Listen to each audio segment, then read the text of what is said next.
Jean Pagliaro is the program and retreat coordinator for the Franciscan Spirituality Center. Jean shares her beginnings and how she ended up at the center. She shares the importance of quiet reflection and touches on the many offerings at the center, including sound bowls, silent retreats, labyrinth walks, meditation, and the many virtual experiences they offer as well. I'm Amy, and he's Brent, and this is La Crosse Local. My name is Jean Pagliaro, and I grew up in Lake Geneva, Wisconsin, and we've lived in the La Crosse area for 13 years. And I joined the Franciscan Spirituality Center team almost 3 years ago when I saw that there was a job posting for what is now my job, the program and retreat coordinator position. And I knew about the reputation at the FSC, and they just have a great standing in the community. They're known for being a meaningful and sacred space for gatherings and retreats. And I jumped at the chance to be a part of the team. You kind of touched on it a little bit there, but what is ultimately the purpose of the center? The purpose, the mission of the FSC is dedicated to supporting anyone in their search for God, meaning, and wholeness. And we talk about that a lot. We believe that in each one of us there is sacred. We respond to the spiritual hunger that's necessary for growth, healing, and peace. And then as we grow in wholeness, we contribute to the healing of all creation. So obviously being part of the FSPA, which is the Franciscan Sisters of Perpetual Adoration, we are a sponsored ministry of the sisters. And so we follow their beliefs, their guidelines, and then we try to keep Franciscan values on what I just shared. That's a huge part of what we do. Last summer, I got the opportunity to participate in the sound bowls component of it out at your Hermitage site. Yeah. I know you guys got a lot of offerings. You have those sound bowls, silent retreats, labyrinth walk, meditation. It seems like a lot of it's kind of focused on quiet reflection.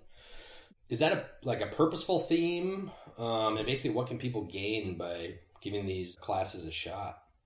You are very correct. We do try and create in almost all of our retreats and programs a sacred space, whether that is outdoors or in our building. And right now it's a little different because of the pandemic. Almost all of our offerings are online via Zoom, but we're still offering programs and retreats. And so if someone wanted to sign up right now, they participate in their own homes. There would be a mix of content being presented, some group discussion, oftentimes space for participants to do some of that inner work, that mindfulness, prayer, journaling, meditation, whatever that means for them. When we're in the physical building, participants can expect a similar format, but also a little more of what we're known for with our hospitality, welcome, delicious snacks and meals. And they can also expect that they're always going to be welcomed with open arms and accepted for wherever they are in their journeys. We have a ton of different program options, like you mentioned, creative expression opportunities such as collage making, monthly artist prayer sessions. We have grief groups and yoga retreats, programs that help people process life events such as retirement and divorce. And then myself, one of the perks of what I do is I get to participate in pretty much anything I want there. We get to meet other presenters, and I find that if I'm open to it, I walk away either learning something new about myself, God, my own faith, usually find a greater sense of peace.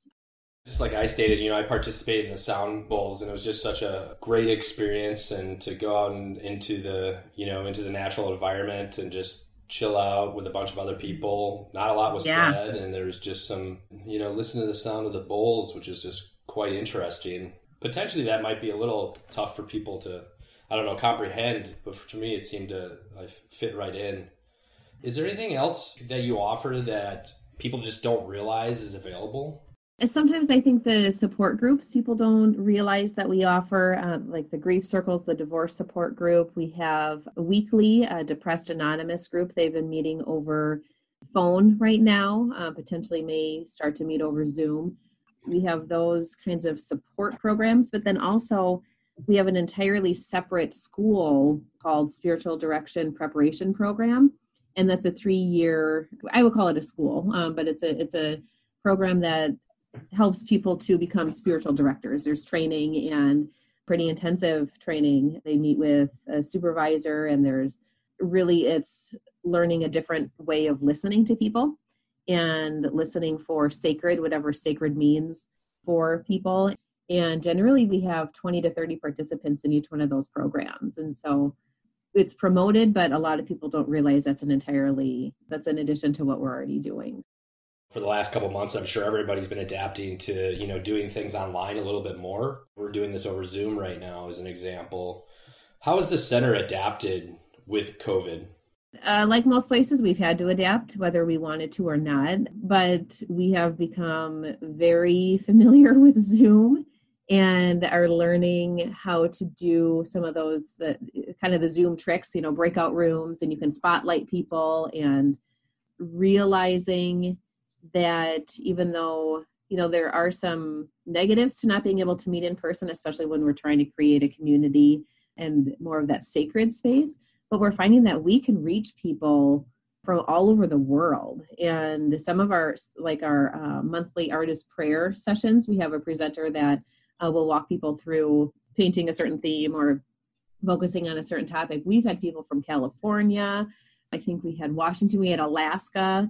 And so really a great opportunity that way. And we're also just adapting the way that in-person programs would normally happen. Obviously, we can't sit in a circle, but trying to create a sense of community, at the same time realize that we're not all able to read each other's body language and things like that. Training our presenters in the Zoom format, and we always have one of our own staff members who are with presenters, so then they can focus on presenting, and our staff are the ones that worry about the technical stuff. The other thing that we've done is we've sent out weekly emails to people that are on our list. On Mondays, there's always just a simple reflection, and usually that's written by somebody in the community, and they send our marketing director, their poem or whatever, writing or reflection, and that gets sent out. And then on Thursdays, we send out another email that includes reflections and video, some other content that's generated by our own FSC staff. It's just a resource, and we've gotten a lot of really good feedback. So you mentioned the email and also the social sites and things like that. Where can people find out more? And so people can like us on Facebook. It's just if they type in Franciscan Spirituality Center. And then people can also go to our website, fscenter.org. And then they can also request through our website to be added to our email or our snail mail list to receive the old-fashioned paper newsletter. La Crosse Local Podcast is a production of River Travel Media. Do you have an interview idea you would like to share with us? Message us on Facebook at La Crosse Locals.